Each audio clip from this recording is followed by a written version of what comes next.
우리 요한복음 강의 62번째죠. 62번째 거짓 목자를 분별하라. 거짓 목자를 분별하라는 제목으로 말씀을 드리려고 하는데, 지난주 드렸던 말씀을 조금 복습을 하면은, 지난주에는 우리 예수님의 놀라운 능력으로 눈을 뜨게 된 소경이 그 바리새인들을 만나게 되었는데, 바리새인들이 그 사람을 설득해 가지고 네 눈을 뜨게 한, 너를 만난 그분은 메시아가 아니다 하는 것을 사실은 세뇌시켜서 브레인 워시 시켜 가지고 부정하도록 하려고 했는데 실패했습니다. 그러니까 바리새인들이 그를 쫓아냈는데, 그 쫓아낸 후에 우리 예수님이 그를 만나셔서 질문을 하셨습니다. 그때 우리 예수님께서 뭐라고 하셨습니까? 네가 인자를 믿느냐? 그때 이 소경되었다가 눈을 뜬 이 사람은 주여 내가 믿나이다, 그렇게 고백하면서 절을 했습니다. 이 절했다는 것은 프로스크네오라는 말인데, 이거는 경배하다는 뜻입니다. 그래서 누구든지 영적인 눈을 떠서 예수님을 제대로 발견한 사람은 예수님을 경배하는 자리에 있게 된다. 저는 앞으로 이스라엘 백성들이 다 예수님을 인정하고 예수님을 경배하는 자리로 돌아오기를 간절히 기도합니다.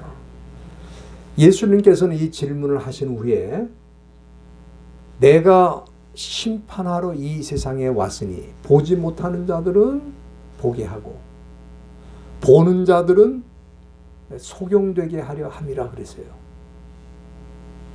우리 예수님의 심판의 말씀인데, 여기 심판이 두 가지로 나타납니다. 첫째는 보지 못하는 자들은 보게 하는 심판이 있어요. 이건 살리는 심판이죠. 바로 이 소경이 그런 심판을 받은 것입니다. 그래서 눈을 뜨게 되었고 예수님을 메시아로 인정하게 된 것입니다. 그러나 다른 심판이 있어요. 그는 바리새인들을 향한 심판인데, 바리새인들은 늘 자기들이 영적으로 눈을 떴다고 생각하고 또 하나님을 가장 잘 믿는다고 생각을 했습니다. 그러나 그럴수록 우리 예수님께서는 더 소경되게 하시겠다, 그렇게 말씀하신 것입니다. 저와 여러분들은 여기 본문에 나오는 소경처럼 예수님을 만나서 눈을 뜨고 예수님을 다 메시아로 인정하고 그분을 섬기며 그분께 경배하며 우리의 남은 생애를 사는 줄로 믿습니다. 오늘 본문에는 요한복음에 나타나는 여러 가지 그 비유 가운데 가장 중요한 비유라고 할 수 있는 목자와 양에 대한 비유의 말씀이 나와 있습니다. 우리 비유라는 말은 파로이미아라고 하는데, 이 파로이미아라는 건 우리 영어로 패러블이라고 그러죠. 비유라는 그런 말입니다. 이 비유는 일상생활에서 보고 듣고 체험하는 그런 내용을 도구로 해가지고 영적인 진리를 설명하는 방식이라고 할 수 있겠습니다. 예수님께서는 당시 유대인들의 삶을 바라보시면서 그들이 일상에서 접하는 여러 가지 상황들을 가지고 비유로 말씀하신 경우가 많이 있습니다. 특별히 그 당시 유대 사회는 사실은 유목 사회라고 할 수 있습니다. 그래서 들판에서 양을 치는 분들이 많았어요. 양을 치는 목자가 많았어요. 우리가 잘 아는 다윗도 목동 출신 아닙니까? 양을 돌보는 사람이었습니다. 그래서 이 목자와 양의 비유를 말하면은 유대인들은 잘 이해할 수가 있었던 거죠. 오늘 본문에 나타나는 이 목자의 비유를 살펴보면은 목자의 모습은 두 가지로 나타납니다. 첫째는 거짓 목자가 있고 두 번째는 선한 목자가 있습니다. 오늘은 그 첫 번째로 제가 거짓 목자에 대한 말씀을 드리고, 다음 주에 제가 선한 목자가 누군지에 대해서 말씀을 좀 드리겠습니다.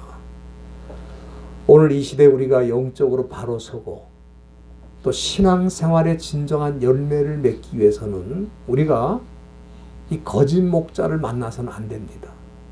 그러나 우리가 살고 있는 이 시대에도 거짓 목자가 너무너무 많습니다.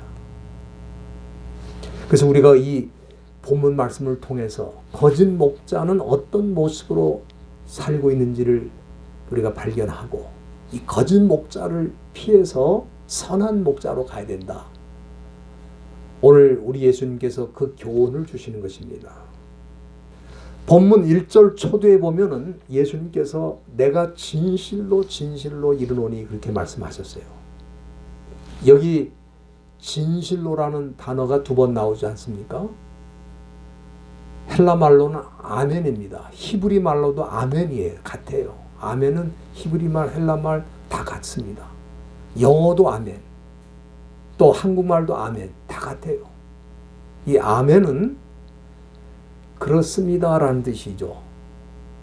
그것이 사실입니다. 그런 뜻이라고 말씀을 드렸습니다. 그런데 예수님이 말씀하실 때 이 단어를 2번씩 사용하시는 것은 강조의 의미가 있습니다.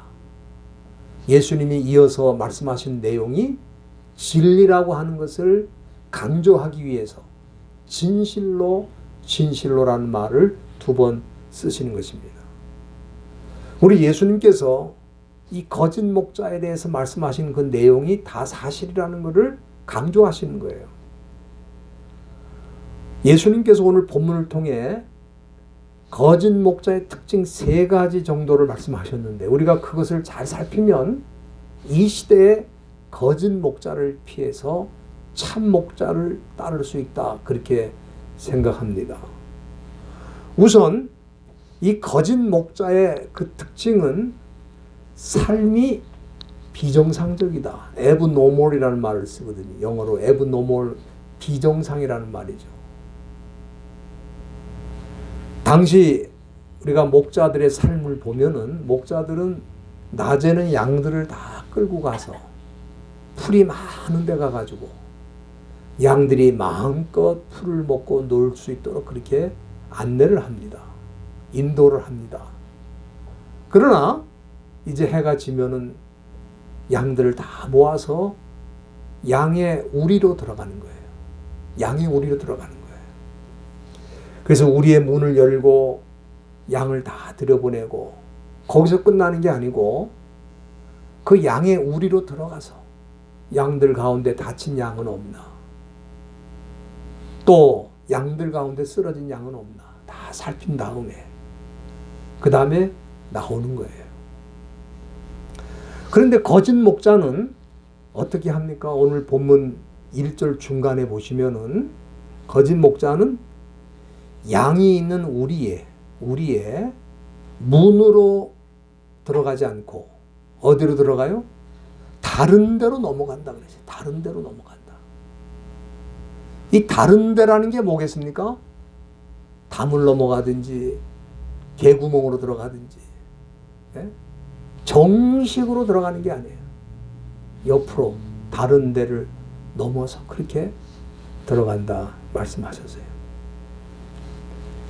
이것은 거짓 목자에 대한 비유의 말씀이죠. 거짓 목자는 한마디로 뭡니까? 비정상이라 이거예요. 비정상. 문으로 들어가야 되잖아요. 문으로 들어가지 않고 다른 데로 넘어가는 거예요. 이렇게 비정상적인 모습이 나타나고 있다, 그렇게 말씀해 주신 것입니다. 오늘 이 시대에도 거짓 목자가 있죠. 이 거짓 목자의 특징이 뭡니까? 다른 데로 넘어가요. 예를 들어서 신학교도 이상한 데 가서 공부를 하고, 또 목사 한 수도 어디서 받았는지를 알 수가 없어요. 예? 어떤 분은 한국에서 비행기 탈 때는 집사님인데 비행기 타고 내리면 목사님으로 비행기 안에서 안수를 받았다고 그래요. 그런 사람도 있어요. 그러니까 뭔가 비정상이에요. 그리고 비정상적인 삶을 살고 있습니다. 우리가 가끔 그런 얘기를 듣지 않습니까? 참 듣기는 싫은 말인데도 그런 말을 가끔씩 들어요. 그게 뭐냐 하면은 어느 목사님이 사기를 친다 그러는 거예요. 제가 그 말하는 분한테 얘기를 드립니다. 그거는 목사님이 사기를 친 게 아니고 사기꾼이 사기를 더 잘 치려고 목사가 된 겁니다. 그래, 그걸 잘 구분해야 돼요. 그분이 참 목자라면 사기를 치겠어요? 사기꾼이 사기를 치다 안 되니까 이제는 목사 안수를 받아가지고 목사 행세를 하면서 사기를 치면 사람들이 더 잘 속거든요. 그래서 목사가 된 거예요. 그러니까 이게 무슨 얘기냐 하면은 다른 데로 넘어간다는 거예요. 거짓 목자는 정상적으로 목사가 된 게 아니에요. 다른 방법으로 됐어요. 그러니까 이 비정상적인 모습이 나타나는 거예요. 우리 주님께서는 거짓 목자의 특징을 그렇게 여기 말씀하셨어요.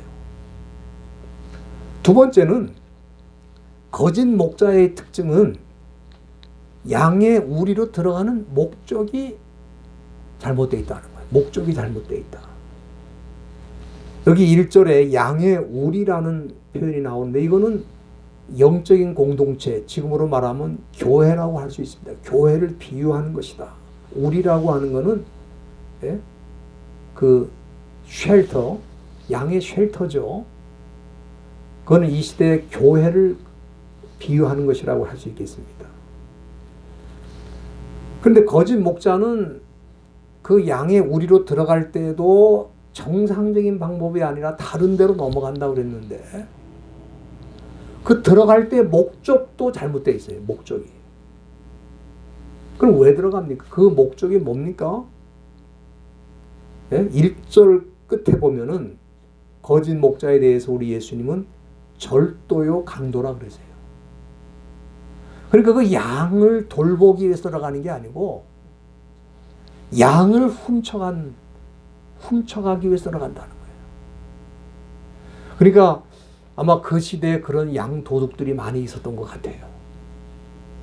그 양 도둑들은 몰래 들어가가지고 양을 훔쳐가는 거예요. 그래서 우리 예수님이 절도, 강도 그런 표현을 쓰셨어요.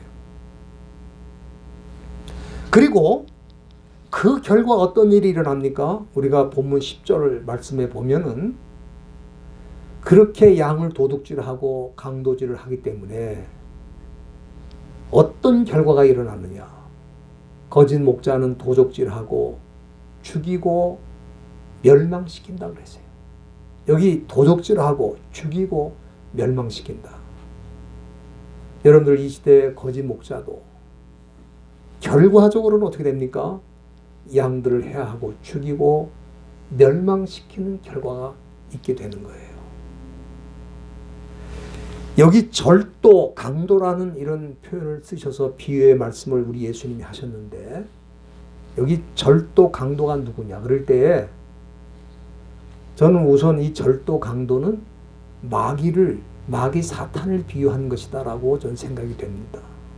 여러분 마귀가 뭐 하는 존재입니까? 우리 영혼을 도둑질하고 죽이고 멸망시키는 전문가예요. 그런데 문제는 뭡니까? 이 마귀가 사람들에게 다가올 때는 광명의 천사처럼 하고 온다는 거예요. 천사처럼 하고 온다. 그래서 천사인 줄 알고 그 마귀를 따라가 보면은 결과적으로 우리 영혼이 도적질 당하고 죽고 멸망하게 된다 이 말이에요.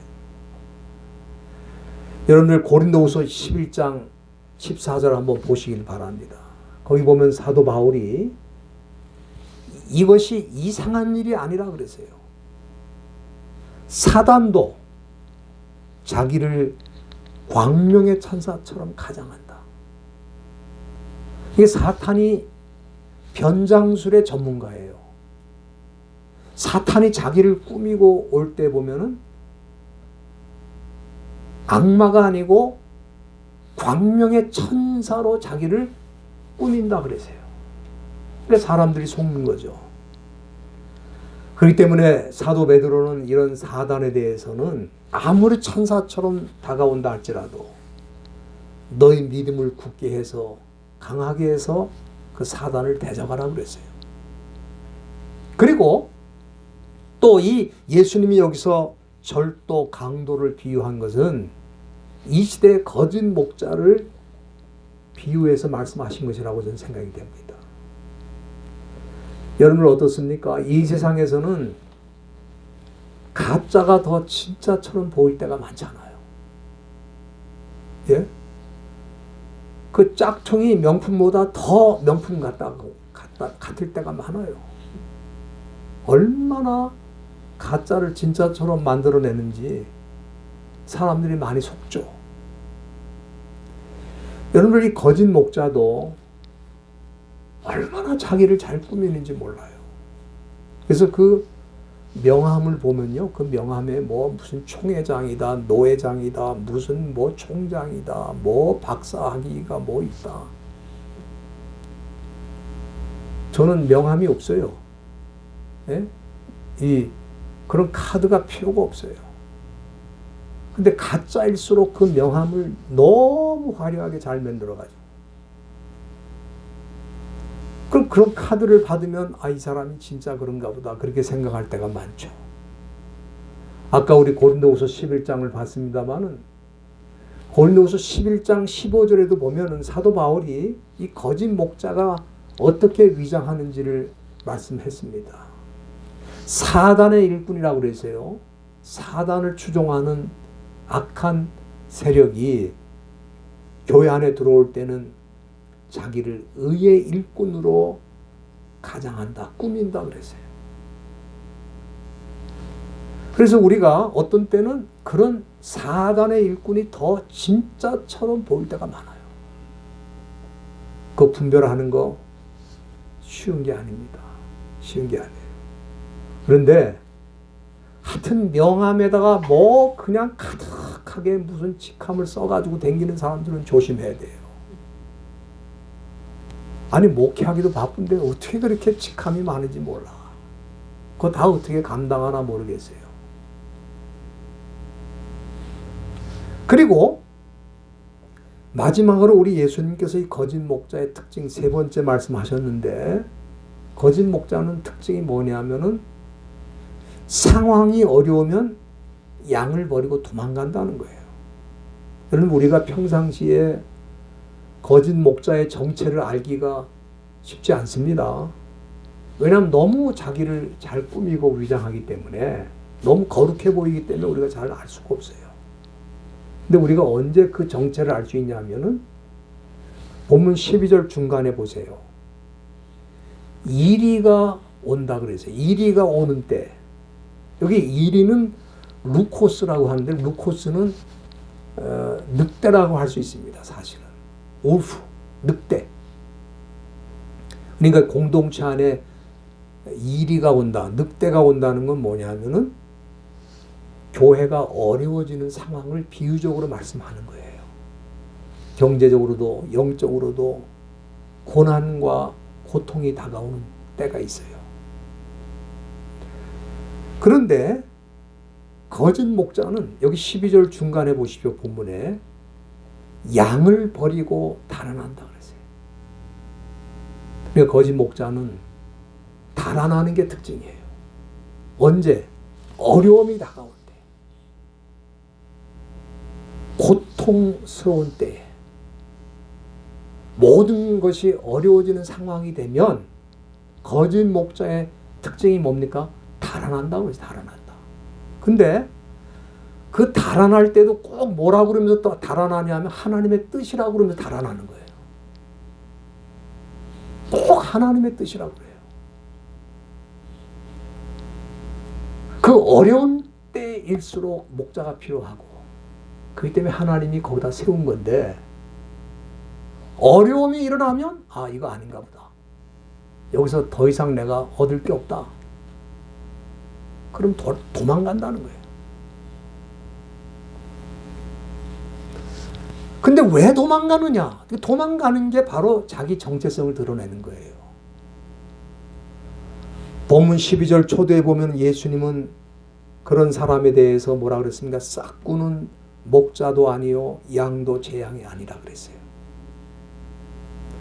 평상시에는 좋은 목자처럼 보이지만 처음부터 그는 싹군이었다 이 말이에요. 우리 싹군이 뭡니까? 돈 때문에 일하는 사람이 싹군이죠. 이 싹군은 특징이 돈을 더 많이 주는 대로 갈 수밖에 없어요. 왜냐하면 돈 때문에 일하는 사람이니까. 근데 돈 때문에 일하면서도 하나님의 뜻이라고 말한다 이 말이에요. 이런 사람들은 본문 13절에 우리 예수님이 정확하게 얘기를 하셨습니다. 달아나는 것은 저가 싹군인 까닭에 양을 돌아보지 않기 때문이다. 그렇게 말씀하셨어요. 요즘요, 부모도 가짜가 많아요.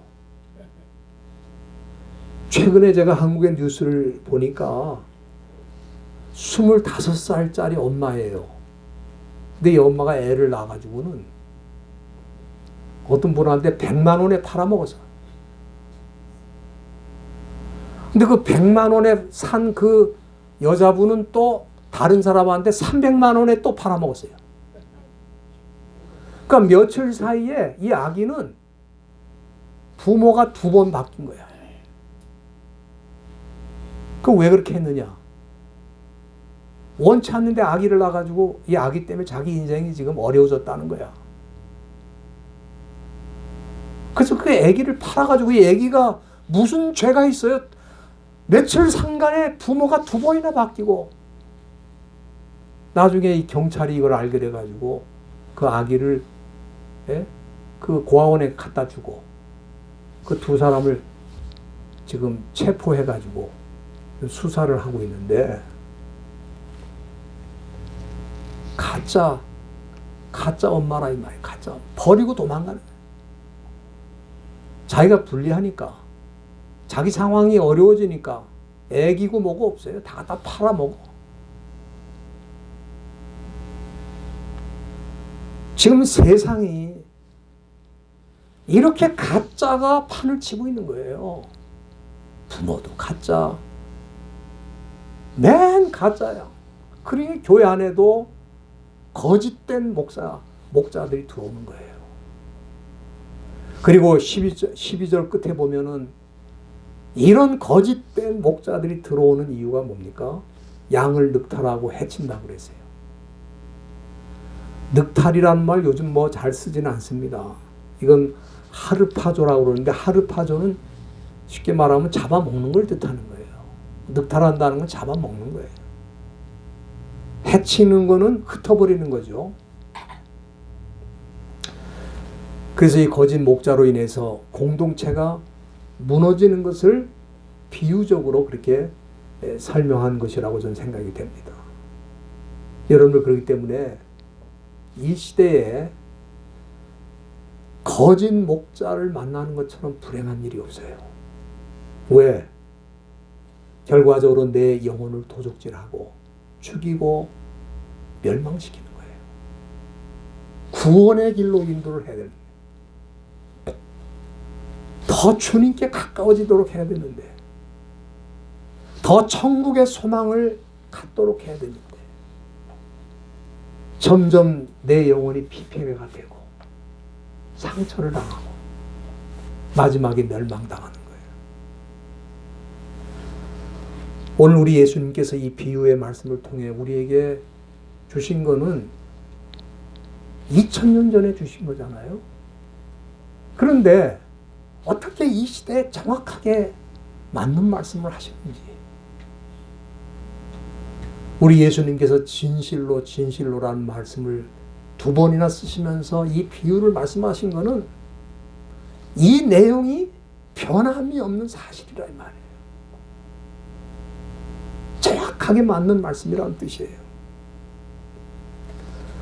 오늘 본문에 우리가 거짓 목자의 특징 3가지 정도로 살폈습니다만은, 첫 번째로 비정상적이라는, 비정상적, 윤리적으로도 비정상적이고 목사가 되는 과정도 비정상적이고, 또 두 번째로 거짓 목자는 목적이 잘못되어 있어요.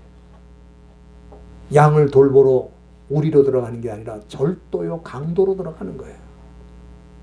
그리고 마지막으로 어려운 상황이 되면 달아나는 게, 도망가는 게 특징입니다. 그 도망갈 때 하나님의 뜻이라는 말만 좀 안 했으면 참 좋겠는데, 꼭 거기다가 하나님의 말씀, 하나님의 뜻, 그런 걸 붙여가지고 도망을 갑니다. 저는 이 시대에 우리 믿는 성도들이 분별하는 게 참 중요하다. 얼마나 설교 방송이 유튜브에 많이 올라오는지 모릅니다. 교회도 많고. 그러나 내 영적인 상황을 분명하게 이끌어주고 주님께로 가까이 가도록 하는 것인가 할 때 의문이 많습니다. 교회 간판을 걸었다고 해서 다 교회가 아니고, 건물이 화려하다고 다 교회가 아니고, 목사라고 해서 다 정상적으로 목사가 되는 건 아닙니다. 오늘 우리가 이 비유의 말씀을 주신 내용을 우리가 잘 생각하면 이 시대에 우리가 어떤 길로 갈 것인지 방향이 보이는 거예요. 제가 다음 시간에는 그럼 참 목자는 어떤 목자인가 하는 말씀을 좀 드리려고 합니다. 저와 여러분들이 이 시대에 정말 바른 길로 가서 우리 주님을 제대로 섬기다가 주 앞에 서시는 그런 신실한 주의 제자들이 다 되시기를 주님의 이름으로 부탁드립니다. 기도하시겠습니다.